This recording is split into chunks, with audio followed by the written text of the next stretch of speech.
주일로 보냅니다. 그리고 부모를 공경하라는 말씀을 가지고 함께 묵상합니다. 저희 돌아가신 선진께서는 4남 3녀를 키우셨습니다. 아버지가 살아계셨을 때 제가 아버지에게 물었습니다. 아버지 이마에 주름이 4개가 있었어요. 그래서 왜 아버지는 아버지라고 해본 적은 없죠. 사실 아빠라고 불렀기 때문에 아빠는 왜 이마에 주름이 4개야? 그랬더니 저희 아빠가 저희 아버지께서 하나당 남자 아들 하나를 의미해 아들이 4명이기 때문에 주름이 4개야. 이렇게 아버지가 말씀하셨습니다. 그 당시에는 가족을 이끌어가는, 특별히 자녀를 양육하는데 어렵고 고단함을 말씀하시는가 보다. 4남 3녀인데 대표로 특별히 아들이 키우기 힘든가 보다. 이제 그 정도 생각했던 것 같습니다. 이제 제가 부모가 돼서 생각해 보니 그때 선진께서 하신 말씀이 한 1000% 공감이 가는 1000% 공감이 갑니다. 제 이마에 주름이 3개 있어야 되는데 왜 목사님은 이마에 주름이 3개가 아닙니까? 이렇게 묻는 사람에게 이 가슴에 깊이 빼인 주름이 3개가 있습니다. 라고 말씀을 드리고 싶습니다. 그렇게 사랑하며 또 공경하는 선진께서 지금은 안 계시기 때문에 많이 마음이 아프지만 그분의 자녀를 키운 그러한 사랑을 또 그분을 향한 공경을 또 잘 성숙하게 자녀를 키우는 데에 힘을 모아가고 또 그런 또 선친을 닮은 부모가 되기 위해서 노력하는 시간을 보내고 있습니다.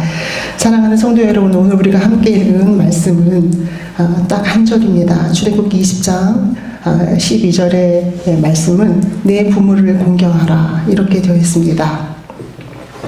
그런데 이 말씀을 보니까 내 부모를 공경하라, 그리고 히브리어 언어를 보면 내 부모를 공경하라. 근데 명령형이에요.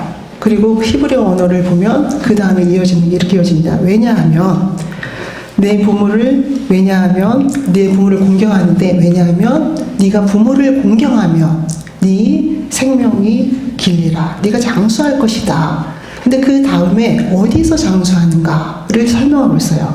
거기 보면 내 하나님 여호와가 내게 준 땅에서 장수하리로다 이렇게 이야기합니다. 이 짧은 말씀이 의미하는 것은 특별히 하나님께서 하나님의 백성 이스라엘을 이제 애굽 땅에서 성별하여서 부르신 거예요. 너희들이 이제 나의 백성이다. 내 품 안에서, 내 섭리 안에서, 내 계획 안에서 살아가는 하나님의 백성이라고 하나님께서 특별히 구별한 무리들입니다. 그전에는 하나님의 백성이라고 인식되기가 어려웠죠. 그래서 그 무리를 부르시고 그 무리를 당신의 백성으로 선택했기 때문에 특별한 가나안 땅으로 그 이스라엘 백성들을 데리고 가는, 그래서 그 땅에 들어갔을 때에 너희들이 부모를 향해서 해야 할 일이 있는데 공경하라. 그러면 내가 그 약속한 그 땅에서 너희를 장수하게 하겠다. 장수하는 삶을 내가 축복으로 주겠다. 이런 약속의 말씀입니다. 그렇다면 우리는 그렇게 하나님의 백성으로서 새로운 이름 또 새로운 정체성을 가진 이스라엘이 하나님의 백성으로서 해야 될 부모에 대한 계명은 정말 유일하게 너의 부모를 공경하라 이렇게 하나님께서 명령하고 있습니다. 백성이면, 하나님의 구별된 백성이면 마땅히 해야 하는 명령으로 우리는 이해할 수가 있습니다. 그렇게 부모를 공경하며 살아가는 그러한 하나님의 백성들의 가정을 우리는 함께 묵상하면서 앞으로 우리의 가정, 우리가 하나님의 백성으로서 또한 우리의 가정을, 또 우리의 어버이로서, 또 우리가 자녀로서 어떻게 살아야 하는가를 함께 묵상해 보고자 합니다. 저는 오늘 여러분들에게 성경에 나타나고 있는 세 가정을 소개하고자 합니다. 그 첫 번째 가정이 바로 이집트에서 기원전 3세기에 노예로 살아간 이스라엘 백성 중에 한 가정에 있었던 일입니다. 한 가정에 정말 너무나도 준수한 한 아이가 태어났어요. 너무나 준수하고 잘생기고 그러한 아이가 태어났습니다. 그런데 이 가정에 근심이 있어요. 이 준수하고 잘생긴 이 아이는 아들이었습니다. 그런데 그 시대를 살고 간 이스라엘 백성의 상황은 만약에 아들이 태어나면 더 이상 생명을 연장시킬 수 없는 그러한 상황이었습니다. 그렇기 때문에 여기 있는 우리 여기 아들들 저기 이름을 거론할 수는 없지만 3세기의 이스라엘 백성으로 이집트에 태어났으면 위협할 뻔했죠. 그 가정에 그렇게 아들이 태어난 가정에 그런 너무나도 큰 고통과도 비슷한 그런 근심이 생겼습니다. 그래서 이 아이를 어떻게 해야 될까? 이 아이를 석 달 동안을 숨겼습니다. 여러분들의 가정이라면, 여러분들의 어버이라면, 또 여러분의 형제라면 여러분들은 어떤 선택을 하셨습니까? 이 가정은 이 아이를 위해서 갈대 상자를 만듭니다. 역청을 칠하고 물이 새지 않도록 이 아이의 체격에 맞는 3개월 이 아이의 체격에 맞는 갈대 상자를 만들어요. 갈대 상자 이름이 테바라고도 합니다. 테바는 딱 히브리어에 2번 나와요. 하나는 노아의 방주를 이야기할 때, 하나는 이 아이를 담는 갈대 상자를 이야기할 때, 이렇게 2번 나옵니다. 그리고 그 갈대 상자에 아이를 넣기로 해요. 그리고 이 아이를 보호하기 위해서 이제 아버지와 어머니와 형과 누나는 서로 도모합니다. 이 아이를 어떻게 살릴 수 있을까? 그래, 이 아이를 갈대 상자에 담아서 바로의 공주가 사는 그 궁전에 물가에 갖다 놓자. 그리고 그 공주가 이 아이를 발견할 수 있도록 하자. 그리고 나서 발견된 뒤에는 어떻게 할까? 그러면 발견된 뒤에는 지켜보고 있다가 누이가 지켜보고 있다가 빨리 가가지고 이 아이를 위한 유모를 알고 있어요. 그래서 유모를 소개시켜 주는데 이 아이의 엄마가 하기로 하자. 이렇게 온 가족이 이 아이를 살긴 그러한 흡사 큰 영화의 라이언 일병 살리와 같은 그러한 생명을 지키기 위한 일들이 벌어집니다. 이 가정이 누구의 가정인가요? 여러분들이 잘 알고 있는 모세의 가정, 요게벳과 아므람과 그리고 아론과 미리암의 가정입니다. 한 가정이 이렇게 한 아이를 살리는 그리고 민족의 해방자 모세를 지켜내는 그러한 이야기가 성서에 있습니다. 두 번째 이야기를 소개합니다. 일부 다처제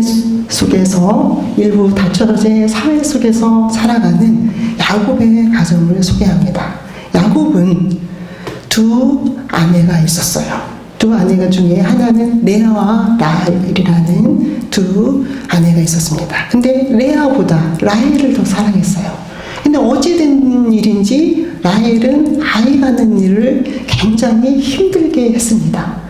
그리고 힘들게 낳은 아이의 이름이 요셉이었어요. 그러니까 이 야곱은 자기가 정말 사랑하고 아끼는 아내인 라헬이 낳은 이 요셉, 처음 낳은 이 요셉이 너무 사랑스러운 거예요. 그 위에 이미 10명의 아들이 있었습니다. 그럼에도 불구하고 이제 막 태어난 요셉이 너무 이쁜, 어른들이 말씀하시는 눈에 넣어도 안 아픈 그런 아이였어요. 그래서 야곱이 어떤 모습을 보일까요? 야곱이 두 아내에게 그리고 이미 성장한 10명의 아들에게 보여준 모습은 너무 지나치게 눈 뜨고 봐줄 수 없을 만큼의 요셉을 향한 편애였어요. 편애를 너무 눈에 띄길 만큼 요셉에게 특별한 채색 옷을 입히고 살짝 편애하는 게 아니라 요셉에게 채색 옷을 입히고 누구라도 눈에 띄는 그러한 편애를 일삼은 거죠. 자, 이런 가정 속에서 자라나는 10명의 아이는 어떤 생각을 할까요? 또 10명의 아이를 낳은 엄마들의 생각은 어떤 생각이었을까요? 이렇게 이런 편애 속에서 자란 요셉은 또 거기다가 눈치가 빵점이었어요. 어느 날 꿈을 꿨는데 10개의 단이 자기를 향해서 절하는 것을 아주 의기양양하게 편애한 아버지의 눈치가 빵점인 요셉의 이러한 가정을 여러분들에게 소개합니다. 이런 가정에서 어떤 일이 일어났을까요? 바로 10명의 아들이 너무나도 야곱이 사랑하는 요셉을 미디안을 향해 가는 상인들에게 팔아버리는 일이 벌어집니다. 야곱은 아이를, 그가 가장 사랑했던 아이를 잃은 셈이 됩니다. 두 번째 가정을 이렇게 소개해 드립니다. 이 운명은, 이런 결과는 누구에게 원인이 있을까요? 야곱에게 원인이 있을까요? 아니면 요셉에게 있을까요? 아니면 그 일을 실제로 가담한 그런 10명의 형제에게 있을까요? 세 번째 가정을 여러분들에게 소개합니다. 이렇게 야곱의 콩가루 가정을 소개하고 이제 세 번째 가정을 소개합니다. 바로 아브라함의 가정입니다. 아브라함의 가정에 대해서는 창세기 22장이 전해줍니다. 아브라함은 여러분들이 알고 있는 것처럼 아이를 가지지 못하는 가정이었어요.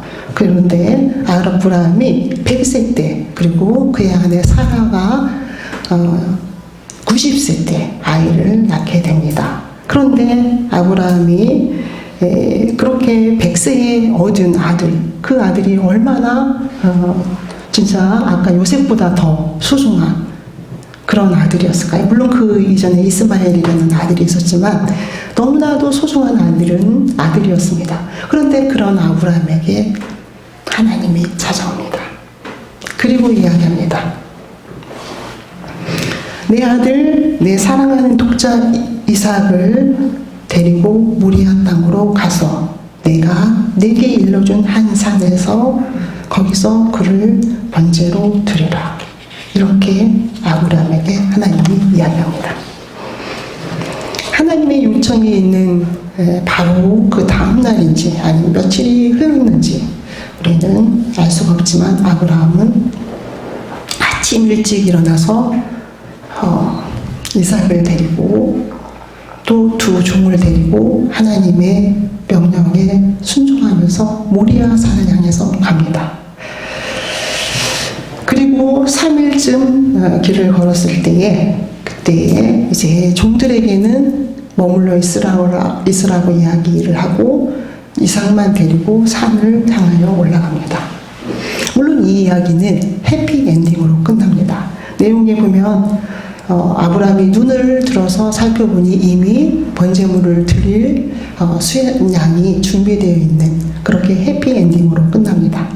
그러나 해피엔딩으로 끝나지만 그 아브라함에게 내려진 그 명령, 그리고 그 명령을 순종해야 되는 아브라함의 상황, 그리고 그 아들을 데리고 3일 길을 가는 그 아브라함의 심정은 어떠했을까?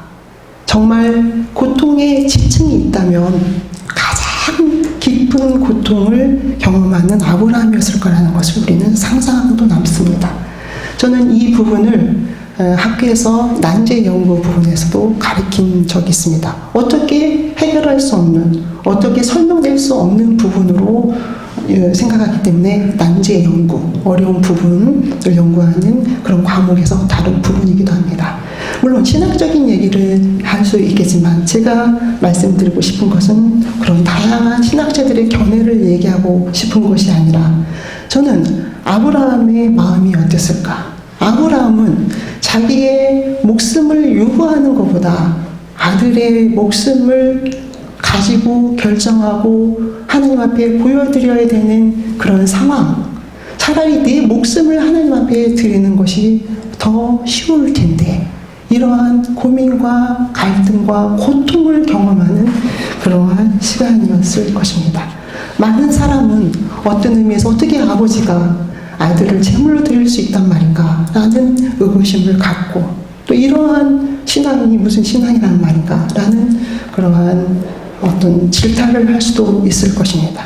그런데 중요한 것은 오늘 이러한 아브라함의 모습은 나와 단독자의 관계에서, 나와 절대자의 관계에서, 나와 하나님과의 관계에서, 나와 하나님 관계를 넘어선 그 사이에 내 자녀가 있어야 하는 그것은 나를 드리는 것보다 더 고통스러운 그러한 시간이었고, 아까 말씀드린 것처럼 가장 깊은 고통의 시층을 경험했을 거라는 얘기를 말씀을 드리고 싶습니다.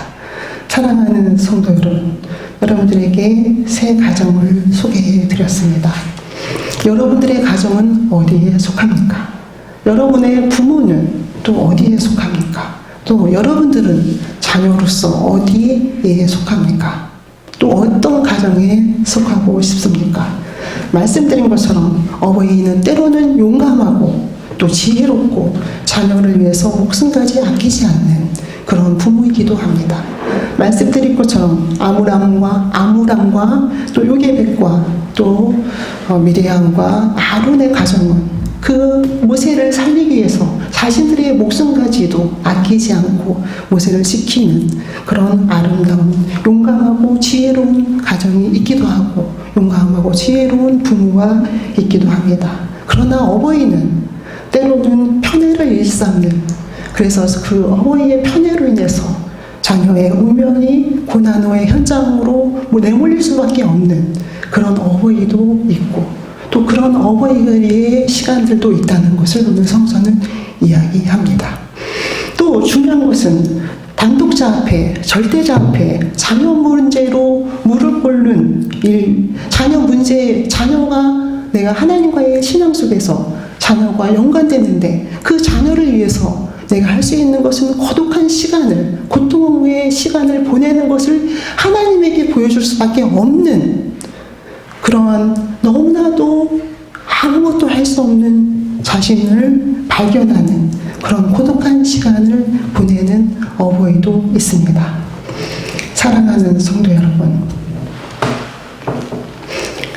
그러나 중요한 것은 편애를 일삼는 부모이든 신앙과 관련해서 자녀의 삶 속에서 뭔가 위기를 닥치게 하는 그러한 부모이든 또 자녀를 위해서 생명을 내놓고 자녀를 지키는 부모, 어떤 부모이든 간에 어떤 부모도 어떤 순간에도 자녀를 위해서 뜻지 않는 그런 시간을 보낸 부모는 없습니다. 그런 순간을 보낸 부모도 없습니다. 매 순간순간마다 찰나까지도 우리 부모들은 자녀를 향하여 늘 뜨거웠고 자녀를 지키는 일이 우리 인생의 전부였다는 것을 성서를 통해서 알 수가 있습니다. 단지 너무 서툴렀고 또 여전히 서툴렀고 또 앞으로도 서툴을 수밖에 없는 그런 부모일 뿐인 것이지, 그렇다고 해서 우리가 부모로서 아이를 향한 뜨거움이 부족했느냐? 그렇지 않다는 것을 성서는 이야기합니다. 그러므로 부모인 우리는, 또 자녀인 우리는 성경에 등장하는 그 부모들의 모습을 보면서 무엇보다도 중요한 것은 부모를 공경하기 이전에 우리가 가져야 될 중요한 생각이 하나 있습니다. 그것은 바로 인간 이해입니다. 사람을 이해해야 한다는. 그럼 우리는 어떤 사람인가? 어떤 사람이 가정을 만들어가는가? 어떤 사람이 부모로서의 역할을 해나가는가? 어떤 사람이 부모의 자녀로서의 삶을 살아가는가? 저는 우리 인간을 이해하기 위해서 이사야서 53장을 읽어드리고 싶습니다. 많은 내용을 연결해서 읽어드릴 수 있겠지만 특별히 53장 6절에 보면은 우리는 다 양 같아서 그릇 행하여 각기 제 갈 길로 갈거늘 여호와께서는 우리 모든 사람의 죄를 그에게 담당시키셨도다. 그렇습니다. 어머니는 나의 어머니임에도 불구하고, 내가 볼 때 어른이어야 함에도 불구하고 어머니는 다 양과 같은, 하나님 앞에서 너무나도 부족한, 그래서 반드시 하나님이 필요한 존재라는 거, 그리고 우리 또한 그런 존재라는 거. 우리는 요셉의 아버지 야곱처럼 때로는 한 아이를 향하여 편애할 수 있고, 또 본인이 가지고 있는 목적을 위해서 그곳을 향하여 치우칠 수도 있고, 또 때로는 우리가 이해할 수 없는 부모님, 그분과 하나님과의 관계성 속에서 자녀인 내가 아플 수도 있고, 다양한 그러한 가능성이 있는, 그것이 바로, 근데 그 그것을 늘 서툴게만 하시는 부모, 내가 생각하는 것 이상으로 잘 해내지 못하는 그런 부모, 그런 모습을 우리는 보게 됩니다. 바로 성서의 부모들이 또한 다를 바가 없습니다. 그것은 우리에게 어떤 것을 의미하냐? 우리는 너무나도 양 같아서 각기 제갈 길로 갈 수밖에 없는 존재라는 것을 이해할 수 있어야 한다는 것을 이야기하고 있습니다. 우리는 주님의 죽음으로써 비로소 온전해질 수 있는 존재이고 또 온전함을 향해서 나아가는 부족한 존재이기 때문에, 그리고 그런 존재가 나의 부모이기 때문에, 또 그런 존재가 바로 나이기 때문에 그렇게 부족한 존재가 가정을 만들어가고 지켜나가는 데에는 절대적으로 하나님의 놀라운 사랑이 필요하다는 것, 그리고 우리의 인간 이해가 필요하다는 것을 우리는 알아야 한다는 것을 오늘 성자가 보여주고 있습니다. 사랑하는 성도 여러분, 그렇게 연약한 존재로 우리는 가정을 꾸려나가기 때문에, 그렇게 그러한 연약한 존재이기 때문에 더욱더 부모를 사랑하고 더욱더 부모를 채워주고 더욱더 부모를 믿어주고 기다려주는 것, 그것이 바로 공경이라는 것을 이야기합니다. 하나님이 예비하신 그 새 땅으로 들어가서 그때 너희들이 그 땅에서 장수하며 살기 위한 중요한 일은 부모를 공경하라는 것이라는 것을 오늘 성사가 이야기하고 있습니다. 사랑하는 성도 여러분, 이렇게 중요한 것은 그렇게 요게벳의 또 아브라함의 야곱의 가정이 우리 가정에 대해서 우리가 묵상했지만 이제 시간상 잠깐 우리가 야곱의 가정으로 마무리를 한번 하면서 묵상을 하겠습니다. 그렇습니다. 너무나 편애했던, 그래서 정말 목숨까지도 잃을 뻔했던 그러한 야곱의 가정에서 성장한 요셉은 어떻게 되었을까요? 그 요셉의 삶은 어떻게 되었을까요? 우리가 콩가루 집안이라고 말할 수 있는 그러한 요셉의 집안에, 그리고 야곱에게 그 형제들에게는 어떤 일이 일어났을까요? 요셉은 그렇게 말씀드린 것처럼 팔려서 미디안 상인에게 팔려서 이집트로 가게 됩니다. 그리고 그 이집트에서 이제 30세의 총리가 되어서 이집트의 모든 정치를 총괄하는 그런 인물로 우뚝 서게 됩니다. 그런데 그러한 요셉을 찾아온 요셉의 형제들을 향해서 요셉은 묻습니다. 43장, 창세기 43장 7절의 말씀에서 이렇게 묻습니다. 요셉은 형제들이 양식을 구하러 온, 그래서 요셉 앞에 무릎 꿇은 형제들을 향해서 이렇게 묻습니다. 너희 아버지가 아직 살아계시느냐? 너희에게 아우가 있느냐? 이렇게 물어요. 그 형제들이 자기의 형제들이라는 것을 안 요셉은 그들을 향해서 묻는 첫 번째 물음이 너희 아버지는 아직 살아계시느냐? 너희에게 아우가 있느냐? 이렇게 묻습니다. 편애로, 아버지의 편애로 내가 이집트로 팔려왔고 또 이집트에서 얼마만큼의 고난과 고통의 시간을 보냈는가라는 원망의 사람이 아니라 아버지의 편애를 충분히 이해하고 그리고 긴 세월 동안 하나님과 함께하는 삶을 통해서 성숙한 요셉은 첫 번째 묻는 것이 바로 내 아버지가 살아계시느냐, 내 아우는 있느냐, 이렇게 묻습니다. 사랑하는 성도 여러분, 이것이 어떻게 된 일일까요? 우리는 때로는 저를 포함해서 너무나도 못나게도 내가 이렇게 고통의 시간을 보내는 것, 내가 이렇게 어려움에 처한 것, 그 원인과 그 원인에 그 해당되는 사건과 인물로 올라가서 때로는 미워하고 상처로 깊이 담아두고 그리고 때로는 그거에 올가매어서 많은 시간을 보냅니다. 물론 요셉은 자유로웠을까요? 우리는 그것을 충분히 짐작하고도 남습니다.